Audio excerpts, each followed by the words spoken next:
Okay, good. Got it. And we just had our outdoor, actually not our outdoor class, we had our indoor class yesterday in Mountain View.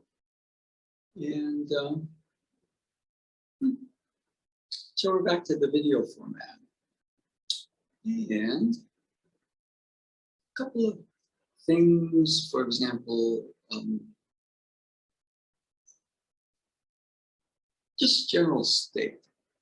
Okay, in other words, it's a complex thing. There's kind of a composite going on in my particular consciousness right now. There's the pandemic surging again.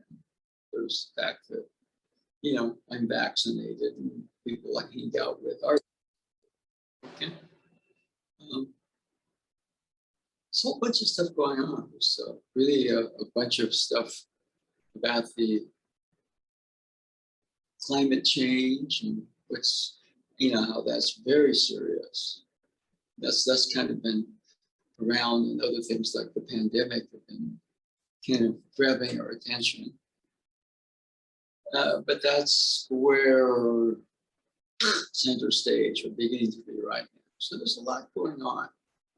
And just in terms of, the actual, what's Aikido in the midst of all that? Okay. Now, it's good.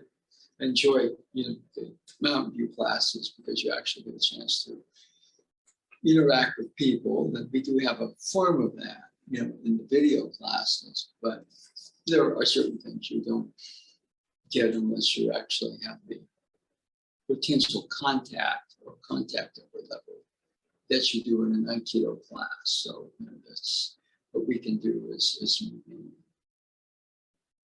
somewhat limited. On the other hand, there's some things that we can do here that oftentimes once you get to a class, the class is the class. It's an Aikido training session. So you train in Aikido. And there may be purposes to something like this. Okay. One thing that Nado Sensei, he's used to bring this up. We go to Tokyo and train when Nado Sensei was alive, and he would hang out with other foreigners and also, to some degree, some of the Japanese. All right, and he stressed the whole thing about the coffee shop time. In other words, between classes or whatever, you hang out in a coffee shop. And a coffee shop in Japan, I don't know if it's changed, is a place that you can hang out. In other words, you go there, you buy coffee or something, and you can be there all day. It's just, but you go there with other people, and you keep things around. Okay, so we do movements here, right? But this also is potentially kind of a coffee shop format. If it turns into that, if it's just some person talking about it, it's not that. But the other thing that is interesting, Nado Sensei and I had a conversation the other day. The coffee shop is not training per se, but it brings up things. And on that level, what it brings up, there's kind of what you call the study part of it.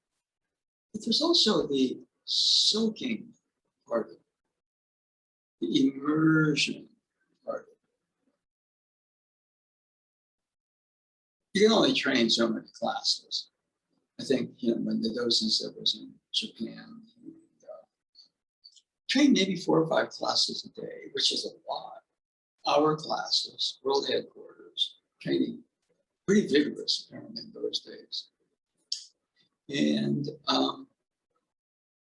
but there's a lot of time between classes, right? In Japan, you could do in Shingu, if you went to the midday classes, which were all pretty much it was an accounting school, and they had regular classes, certain days, but they also had club. There's a club that would join there and they would train. And so if you did all those classes, you might get up to about 4 classes a day on certain days. If you went with Ikazuchi Sensei, and there was a bunch of schools or little groups in that area, you could do 6 or 7 classes a day. You'd hop into his car and he would drive you here, and you train, and then he'd drive you somewhere else and train. And that didn't happen. It happened during one stretch when I was over there. But the amount of time that you spend, just training is somewhat limited. But there's what you call the soaking or the immersion factor. When Nado Sensei was in Japan, that was basically why he was there. He was there to train. But not just train, but to immerse. And one of the things that he could immerse in was O-Sensei and his teachings, because O-Sensei was physically alive. Okay. And so the format somewhat lends itself to kind of a coffee shop format. But you have topics that come up. It's a study. But then there's the immersion factor. Some of that is the training, but also some of that is maybe what you might call more individual work. So just point it out there. We'll get up and do some movement in just a second. But anybody with a comment on that? The study part of it? The immersion, soaking part of it?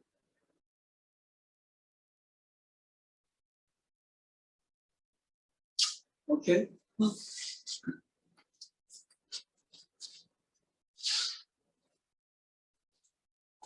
so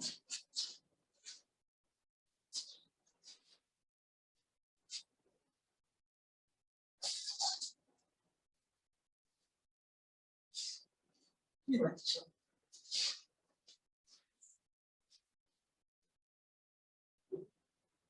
Now we can start almost anywhere, but one thing we can go through 30 movements. Okay, and I call it not so much a kata, which is kind of sad. It's a kind of a misogi kyo. It's a kind of a cleansing. So right hand up this movement, and movement to upward, rightward, yep, and 3, leftward down, 4, 1, bring it into position, 5, ready position, 6, boom, thrust, 7 is both up and down, 8, 9, 10, 11, 12, 13, 14, 15, 16, 17, 18, 19, 20, 21, 22, 23, 24, 25, 26, 27, 28, 9, and 30. Okay, so that's a series. It's kind of a kata presentation, but I don't really think of it as a kata. Okay. Right? So let's go again. Movement number 1. Alignment. Interior presence. Movement number 2. Upward, starting to the right. Movement number 3. Downward, going to the left. Movement number 4. Boom. Breathe right. Not just here we have the interior presence, but boom, kind of consolidation there. Movement number 5, 6, 7, moving to the left. It includes both up and down. And 8. So repeat. 9, side and left side. Thumbs face, 11, 12, 13.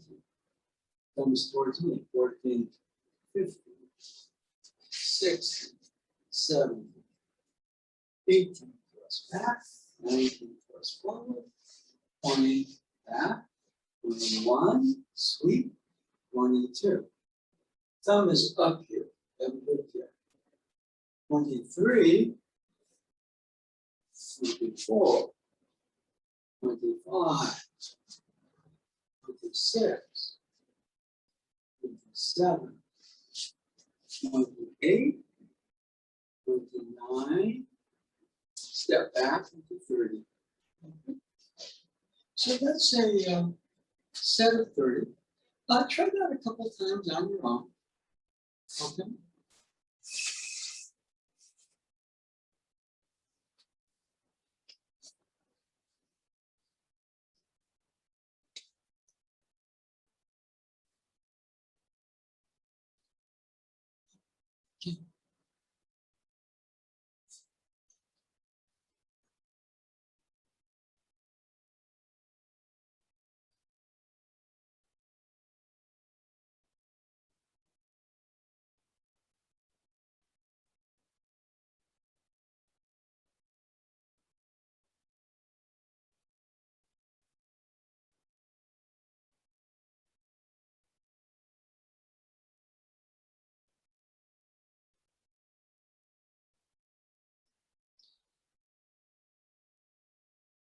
Okay, let's check in here for a bit.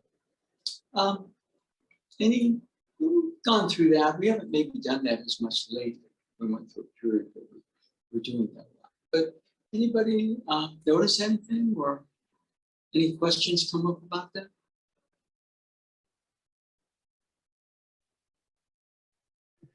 So this is Bonnie. Yes, hi. I just noticed sometimes when I'm doing the movements, my feet want to move differently than what I'm used to, depending if I maybe overswing or I'm in a different balance. Okay.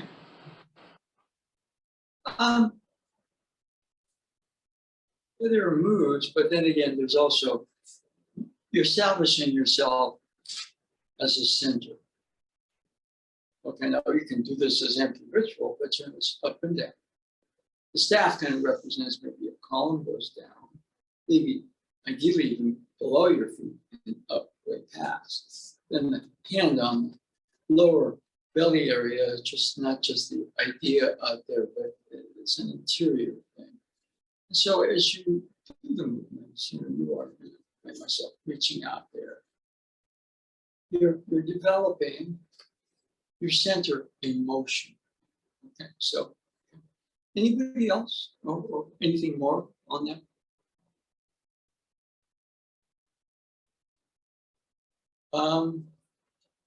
Hi, Sensei, this is Cliff. Yes. Yeah, hi. I'm starting to get some nice flow on it a little bit. So that's my observation. You're saying flow? Is that what you said? Yes, Sensei. Yeah, okay. All right. Yeah, so as you're doing the movements, I think this Friday, the question we asked is, what do you have now you didn't have before? Okay, so all of a sudden, you're picking it up and you're getting a sense of flow, which is, by the way, very individual. So if you say somebody miles with that, yeah, I'm flowing, but it feels this way and yours feels that way. So yeah, but flow. The movements become easier. They don't lose their precision, but okay, good. Anybody else? Okay. Keith, you probably don't know this set, so if you don't know it, then there's not much you can do. Although we can go through it a bit. Okay, we can go through it a couple times more. And hand positions: thumb away, EQ; thumb towards you, Nikyo; thumbs towards each other, Nikyo; thumbs towards you, Samkyo.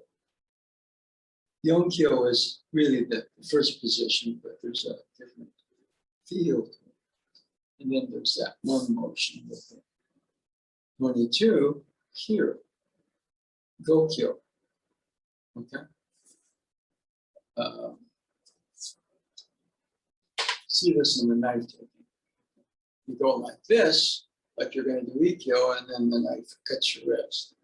So you go this way, rotate the knife away from you with the knife take. So the go kill is here. And the go kill for me is a good transition into the figure eight. Boom. Okay, so those are things that are there. There are a couple of changes. One, thumb down, back. The other one, thumb space away. They're what I call the fire water changes. Thumb down from the top, fire. Thumb up from the bottom, water. And you're establishing, you see a center circle. And the other thing is that ideally,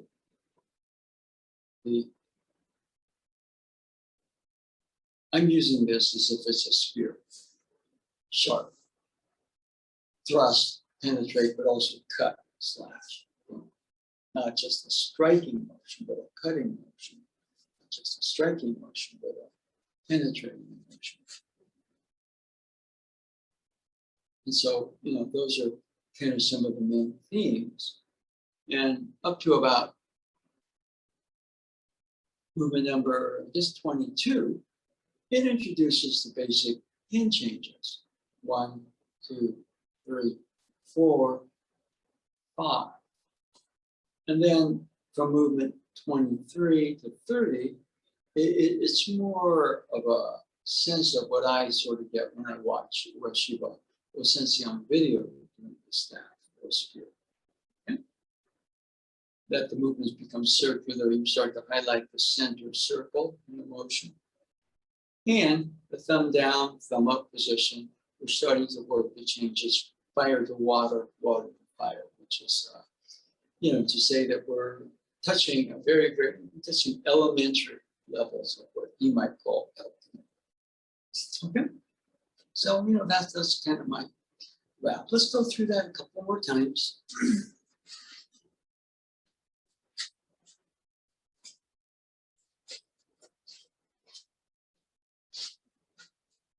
So, right hand, left hand, movement number 1, alignment. Sloppy, alignment. Movement number 2 starts with the left hand gripping the body. And it's an upward motion, turning first to the right. It's an upward spiral. Movement number 3 starts going to the left. It's a downward spiral. Movement number 4, boom. Bring that alignment up, down, right here. Now, left hand, right hand, movement number 5. 6 is a thrust. 7 is both up and down. It's, 2 movements in 1 count. 7, 8, boom. Slide up, switch hands, same side, 9. And again, this is striking motion, but if there's a sharp tip there, that's also a cutting motion. And movement 10. Now, all those are done thumb face away, so there's no EQ. Movement 11, thumb space, that's second change, movement. 12, thrust. 13, up and down. Now, thumb space U, 14, that's the third change. 15 goes forward, go back to the second change. 16, back to the first change, but 17. Not just dropping your weight, but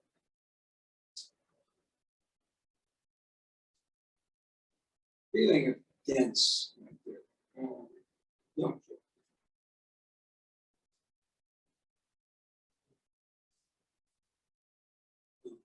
Now, rotate the hip.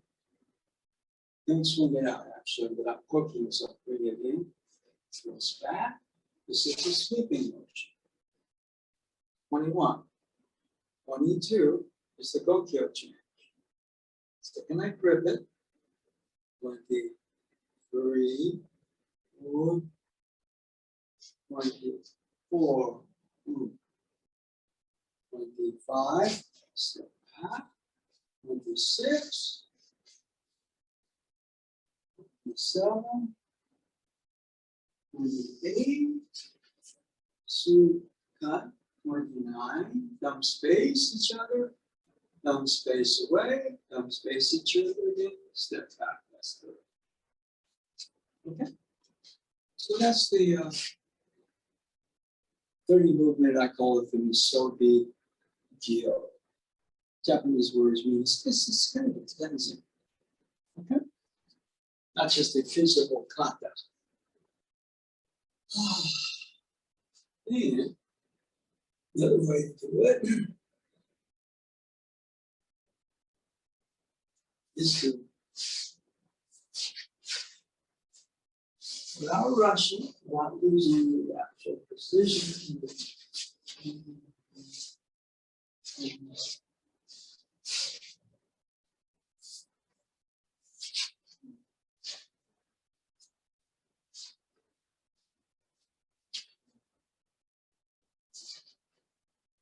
Going to make the whole thing one motion without getting sloppy.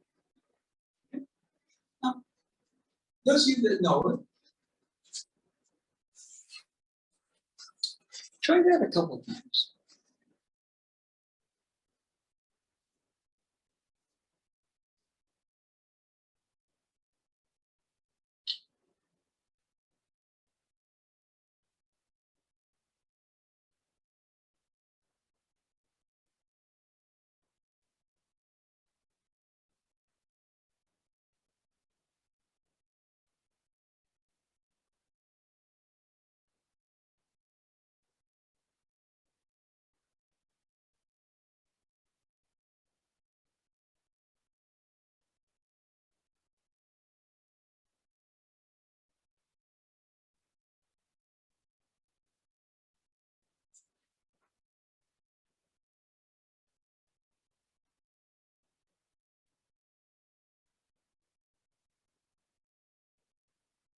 Okay. Any comments or questions on that one? The same series, but there's a different approach to it. For example, Cliff was saying he was noticing more flow in the motions. And you get that at that level 1 going through 1 through 30. But then this is about flow. Okay, anybody with a question or comment? Anything you noticed? Sensei, I noticed my breath more when it flowed more. I noticed that I could allow my breath to feel the motions more. Well, yeah, what happens is that, if you are in flow, your breath is coordinating itself with the movements. That's one of the definitions. If we, defining flow itself is, can't, if you want, but, doing the movements out there, establish some interior presence.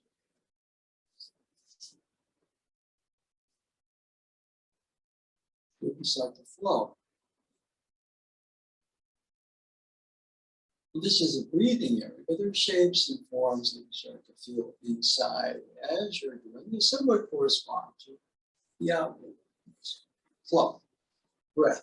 Yeah, so breath itself starts to kind of come up as part of your own personal experiential log.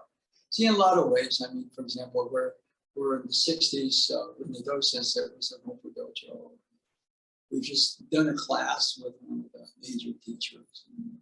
We got a little time between this class and the next class. So we just all go home or whatever. We hang out in the coffee shop and go over things we noticed or whatever. So, this is a little bit more like that. So anybody else with any, Bonnie's thing about the breath, anybody else with anything you noticed or a question that comes up?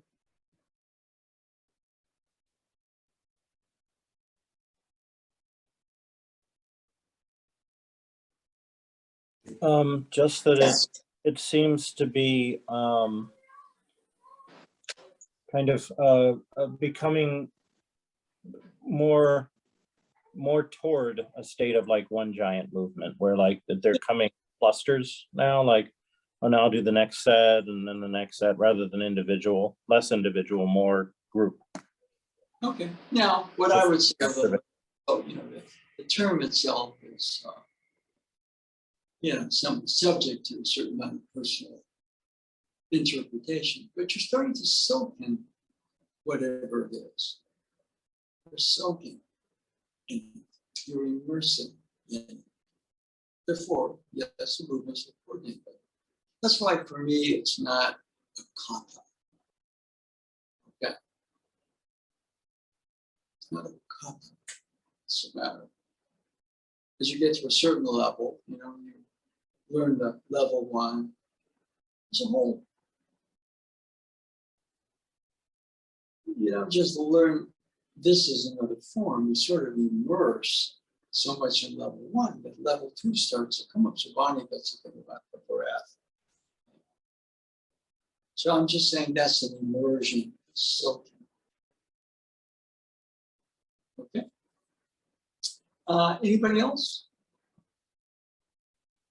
Okay, so that's a couple of things. Now, the other thing about the movements, even just at the level of movements,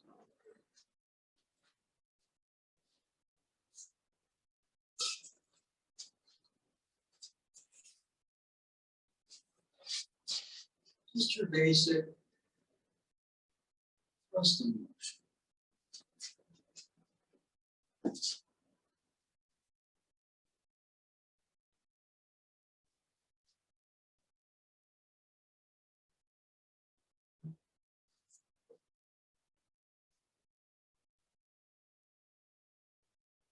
Now, right here, that's a body change.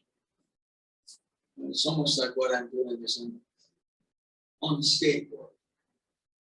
And I'm going through a crack in the wall that's getting narrower. If I go like this, I'm just going to fall off the skateboard. And the wall gradually gets narrower and narrower. And so the change comes not so much from here, because I'll fall off the skateboard. It comes from your ground in your feet, through your knees, all the way to your hips. And you experience this. Now there are limits to what you can do. You keep doing this, and you have to kind of go into the thrust is enter. And you enter at some point it turns into a turning motion, doesn't it? So that's a set point.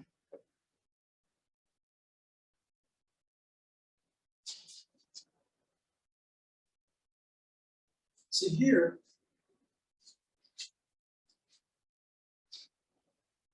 but if I go this way,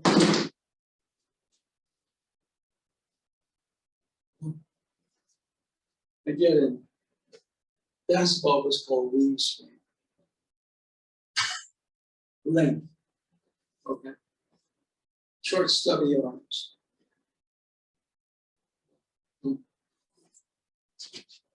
Okay. So what I'd like you to do, that's very important. So what I would like you to do is just try it a couple times. Use it as a forum. If there's something you notice there, that's part of it. Okay, that's part of the thing why it's not a kata.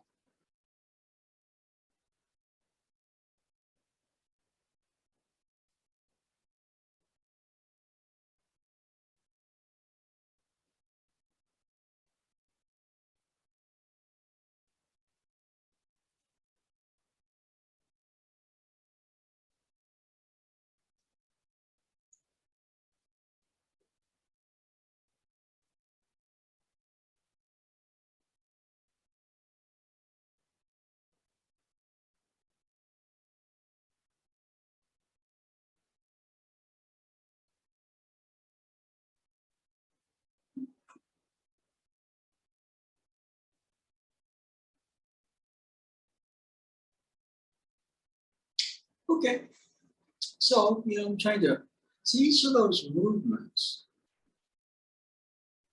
has hidden dimensions to it. And so as you begin to do that, you yourself come in contact with the fact you have hidden dimensions of mind and body, even what we might call spirit or self. Okay? Anybody can break down that thrusting motion? Well, Sensei, something I noticed Okay. after a few of them was that I would do the thrust. I would reach the end point of the thrust where the jaw was fully extended, and yet the energy kept going forward. Yeah. Important.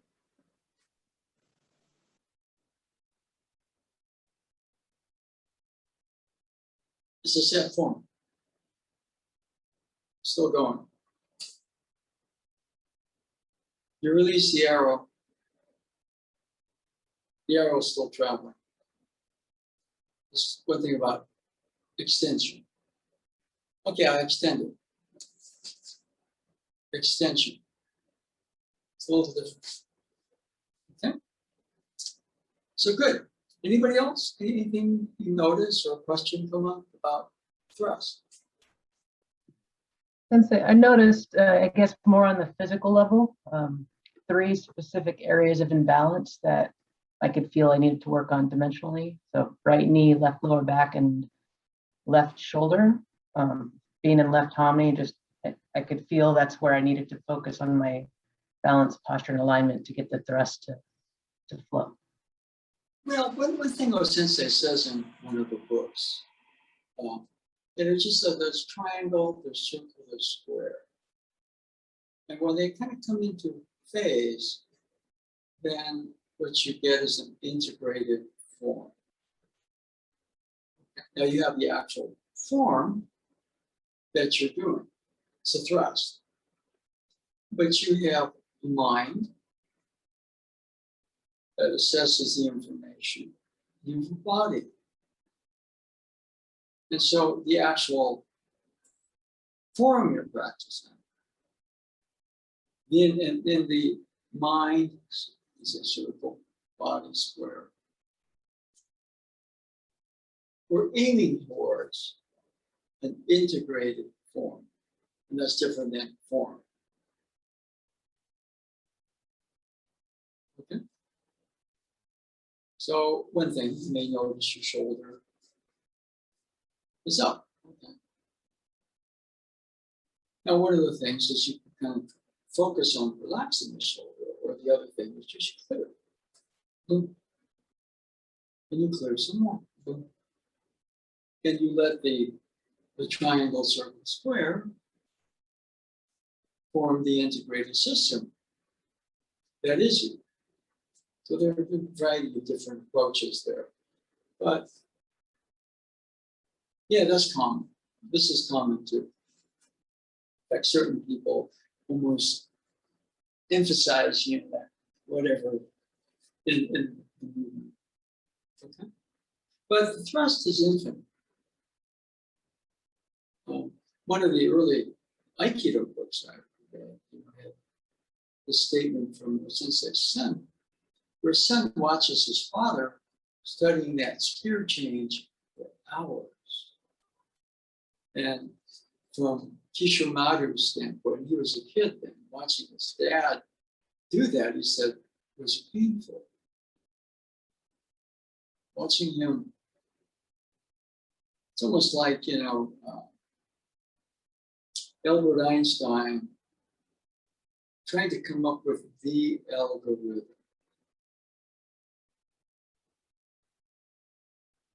You can't be locked, you're going to probably run into walls in your head, but you keep going.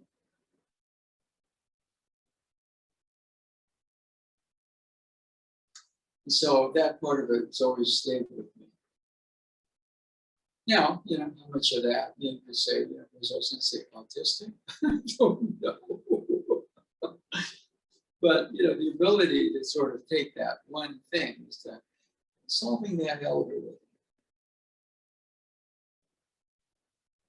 And in the process, we move towards ourselves as an integrated form. The form is not the thrust. The integrated form is us. Okay?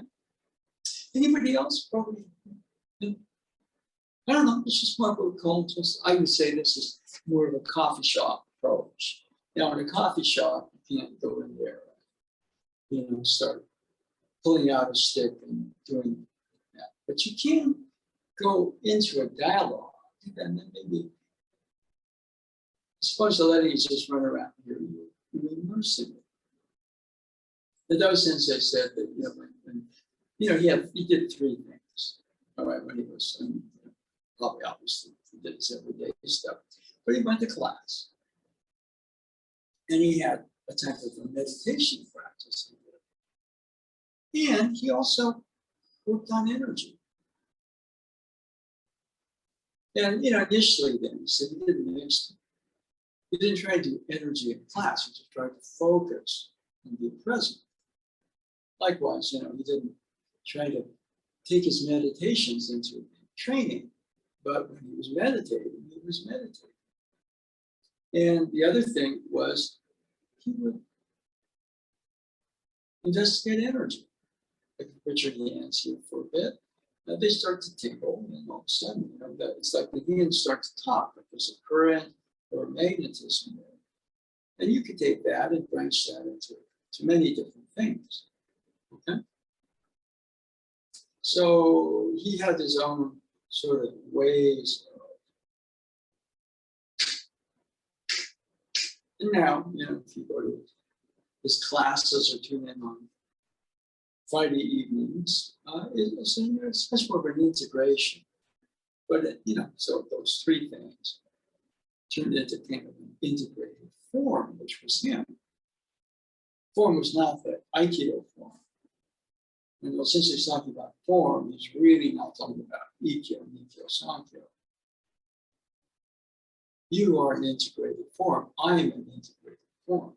I have a mind, I have a body, I have an activity. And if I can sort of put a triangle, circle, square, then we get maybe a version, a level of what he was talking about, which is, of course, a stepping stone. He traversed a lot of them, okay? Okay, we're going to go into one more thing, just on the thrust. And sometimes you do this. You take one thing and you look at it from a variety of different angles. Now, so far, the changes of the body.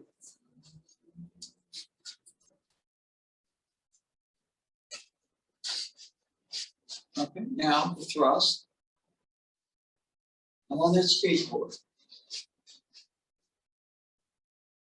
I'm going into a wall with a crack. And that crack is narrower gradually. And if I freeze, I'm just going to get knocked off the skateboard. But I keep going as long as I can.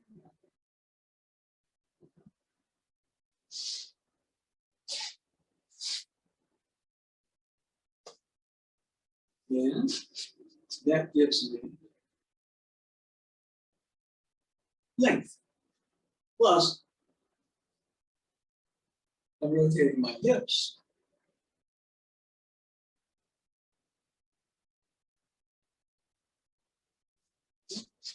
Now, the other thing is that body change. There's an incoming. This is off alignment. So most time people will dodge. Here, the spirit of the thrust and energy go right towards something. Now you can adjust and more basic, but so the movement here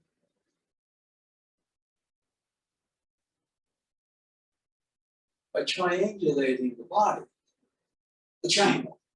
Triangulation is a process. You get more extension. The hips rotating from stable to flexible bed to produce your power. And at the same time,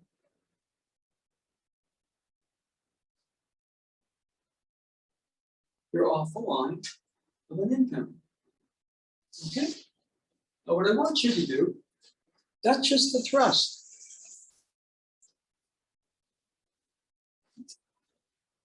So try it a couple times. We're discussing this at a coffee shop.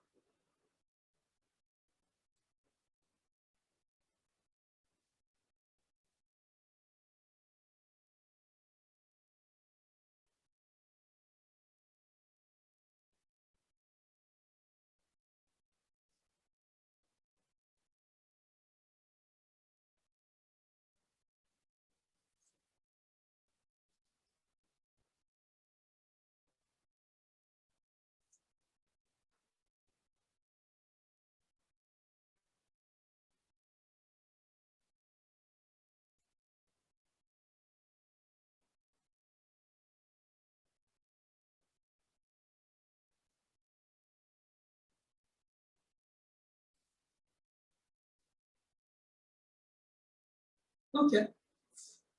Just check in. So, just even on that thrusting motion, there is a lot going on. So highlighting the body triangulating is not a set form. It's a process. The rotation of the hips actually generates power through the extension of the arms. But the added bonus is that on an incoming, we're also getting off the line. So those 3 points, there are other ones. You want to really, there are algorithms and sub-algorithms just to that one algorithm. Anybody with anything they noticed on that one? I had to work a little bit to make sure my shoulders weren't going up and my spine was straight and all of that stuff. Yeah. So I really Well, noticed the biomechanics. Okay. Well, initially, what it is a little bit is the mind and the body are trying to grasp it, which of course creates tension or imbalance in your system. It's natural.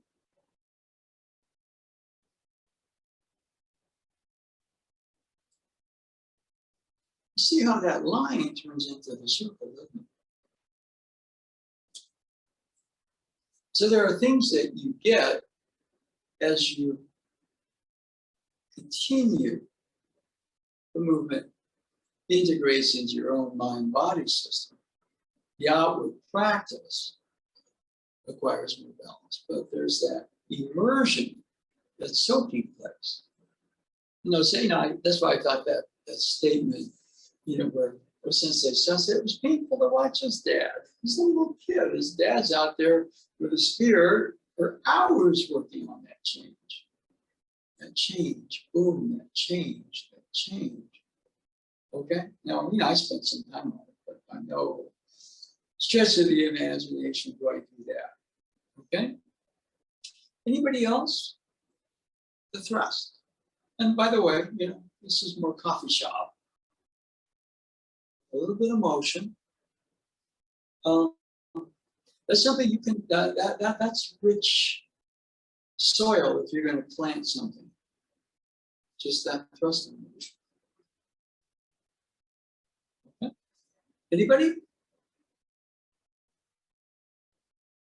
And I had a conversation with the holiday sensei last night. And, the first part, the 1, the 2, the 3, the 4, I put in there.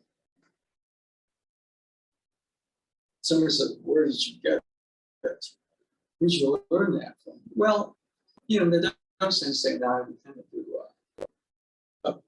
the study group, so to speak, and there's some other parts to that, but every once in a while, the universe gives you an assignment was to come up with a set of them.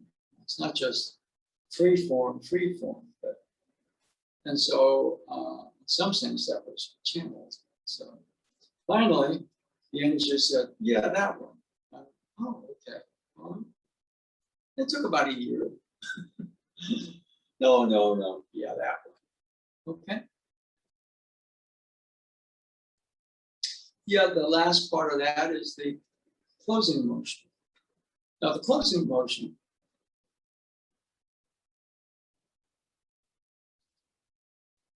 so you hold firmly at the end, but it doesn't stop.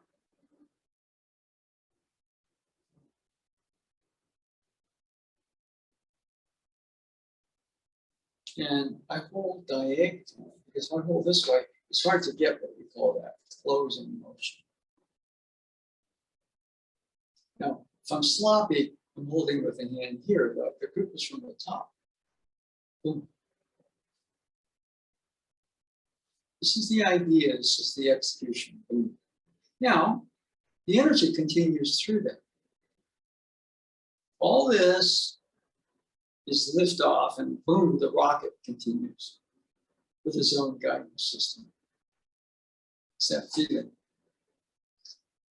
So just that, just maybe for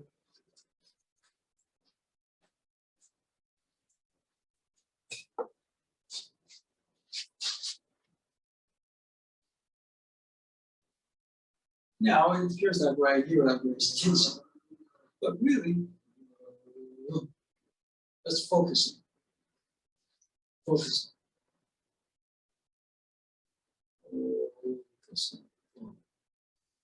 We're adding the closing motion at the end of the thrust.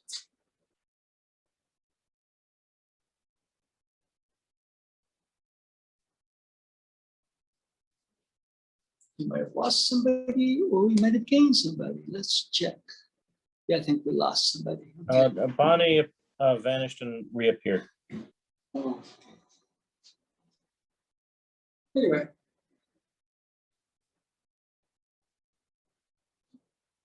See, you close too quick.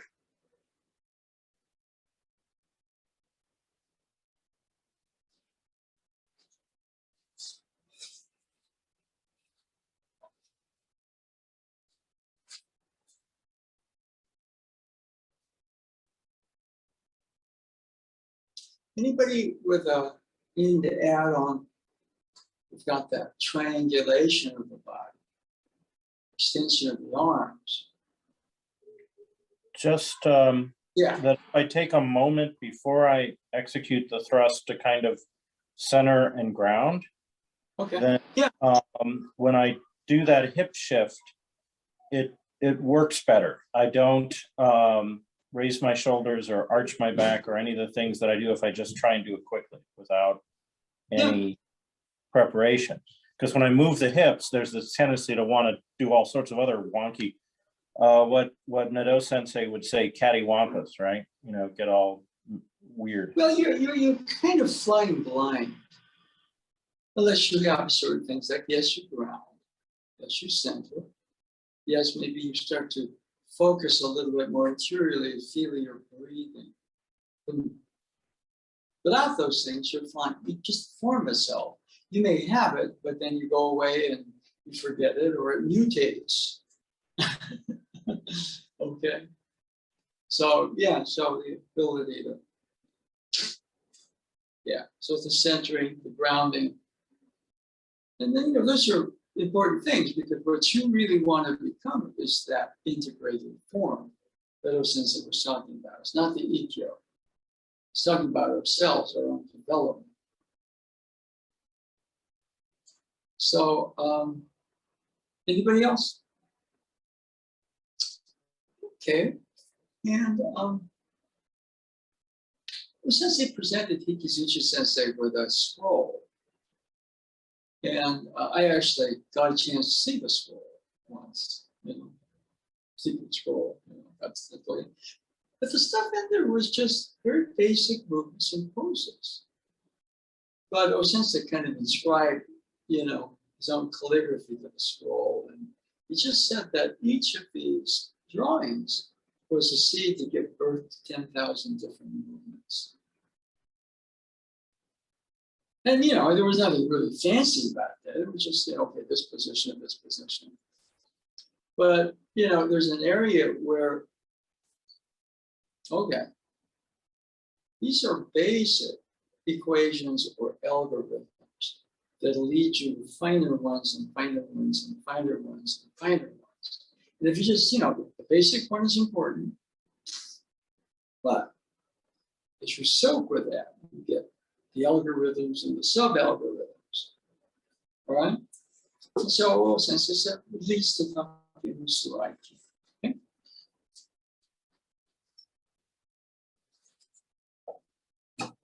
Now, one of the things we're going to do, this is, you know, after the original thing, is, you know, you move that motion. So the thrust. Now you can adjust by turning the body a little bit more up and down. Boom, boom. Now, most people that, you know, everybody kind of copied their sensei. Up north, everybody goes right, boom, and it becomes a blocking motion. Boom, boom, okay? And but Hikazuchi Sensei taught it leftward. Boom. Boom. Now from here, left foot, right foot, up, and down. And boom, boom, boom, boom. So thrust, down and up, thrust. Okay, that's a very, very important, very, very important change. Try that a couple times, and we'll check in.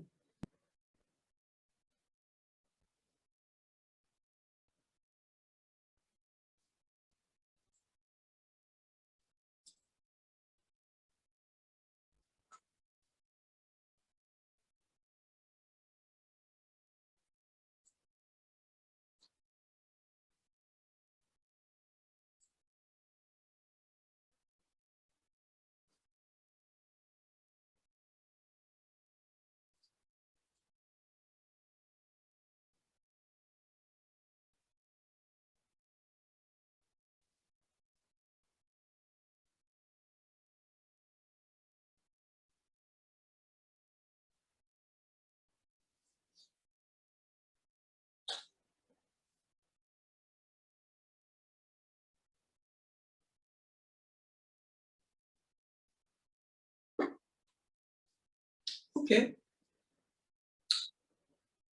Just that's movement 5.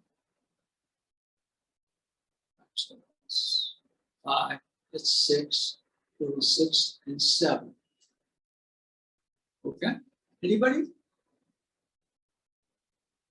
Most everybody that I saw, you know, Saito Sensei, Tohei Sensei, Kato Sensei, they kind of northern, and they teach. You know, all of this comes out of Sensei, but you know, they taught the movement right, and that motion becomes a blocking motion. Somebody's coming in at you, and you're going, doing your blocking and then dropping and coming back.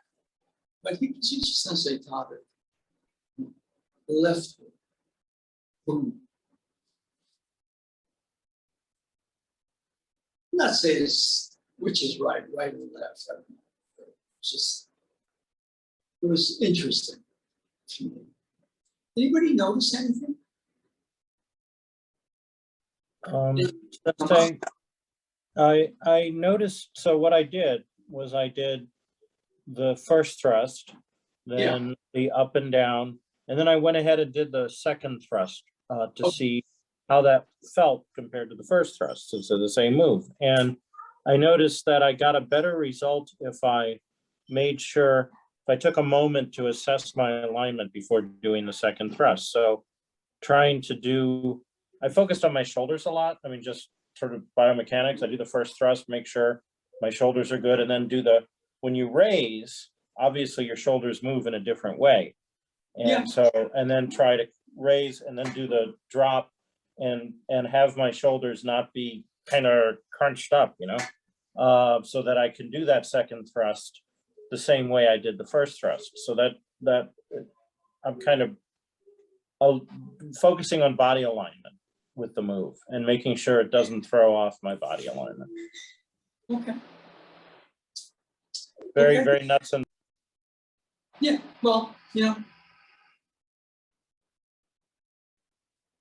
now there's a difference, right, between this motion and this motion, this motion and this motion.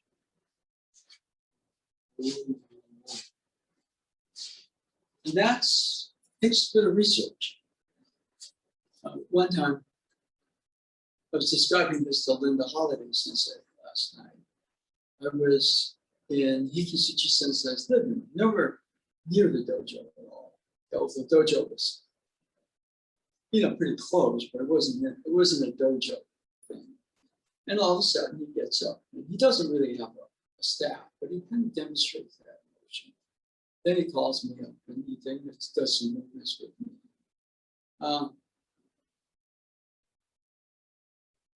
And you know, it was something that he actually fairly recent.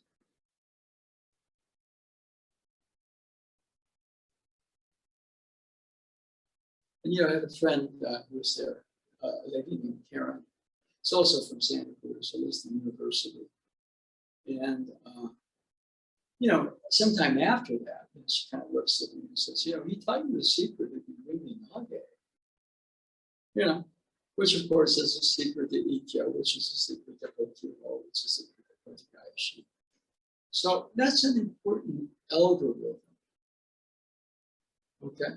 For example, there's a difference between that motion. Now, what I got at that time was the front back of it. You know, you go here, you draw in, right? You draw in. But there's a difference between that and that.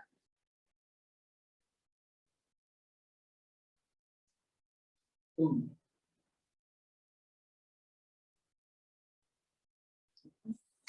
And for example, what I kind of saw the Illuminati is I can draw and then, but you know,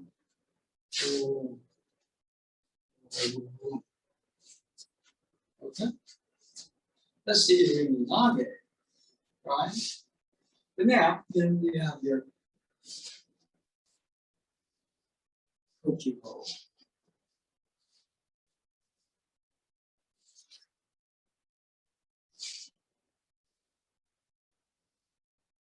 See, what happens to a lot of people is that, you know, you go here, you feel the weight of the uke, and then you get tied up in the weight of the uke.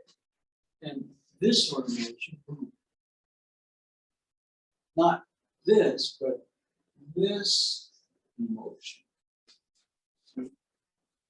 Boom. Boom.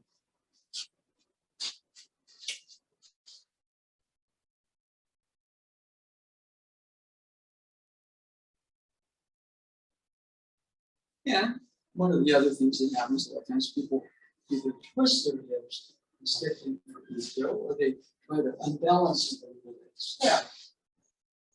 But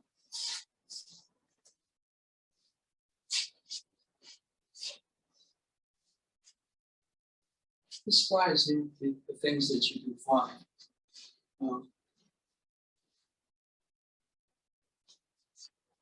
With an eye sheet step, that twist. But all of a sudden that change right there.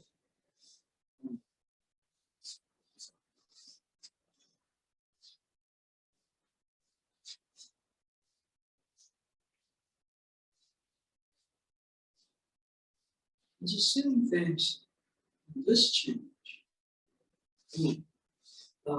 Actually, sometimes you kind of realize, that you got the lesson about 50 years too late.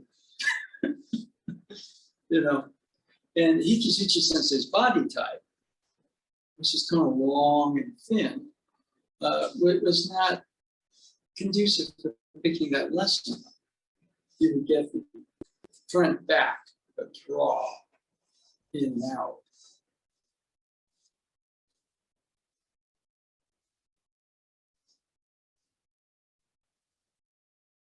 And so that motion, instead of bumping into somebody near you, or EQ, instead of, then people stop there, they put their weight there, or they twist the arm. Step two. Be surprised how important that, that's basic algorithm. And you can trace that, and it's because of the up-down spirals and the back. There's a lot of going on right there. It's just the actual sense, oh.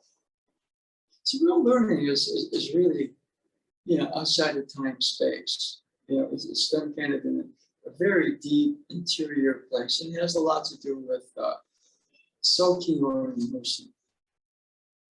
So anyway, let's see. So we just covered basically 2 moves. So go through the entire set of 30, but almost every move there has. The point is, as we become the integrated form, not the physical forms of the movements, but this is interior work. Then what happens is the major algorithms will go into sub-algorithms and sub-algorithms and sub-algorithms. And what happens there is amazing. Like even here, somebody grabs my hand and it jams up. But if I understand that skateboard, before they focus on me here, I'm a little further away, then also the spiral is starting. So you'd be surprised how a lot of that is designed to kind of lay itself out if we sort of understand a couple of things. Just in the training itself, you can't do this without some sort of physical somatic work to go broader Fraser. It has to be somatic. It can't just be a theory. So you can coffee shop forever about stuff. But at some point, you're either, you're going to have to put some time in to where you feel what's going on, because we are in a dimension of weight. And to some degree, in terms of the level of development, attitude. Okay. So the ability to bring in these finer truths into that world is the work we do here to become that integrated form. And you said connect heaven to earth, earth to heaven, fire to water, water to fire, whatever it is. Okay, so I don't call that thing a copy. Okay. Anyway, anything before we go? Let's see. Today is Monday, so that means our next class will be at Aikido Mountain View. It's not so much for San Jose people, but we have, because everybody from San Jose wears a mask. But the Mountain View Dojo has put up, in a mask mandate now because of the problems, the increase in, the coronavirus due to the Delta variant. So, hope to see you there. I understand Cliff's got some family stuff, so whatever. Oh, that's next week, actually. I should be there. Oh, okay, all right, whatever. But anyway, we'll if you can't make it there, then we'll be online. Okay, so thank you all.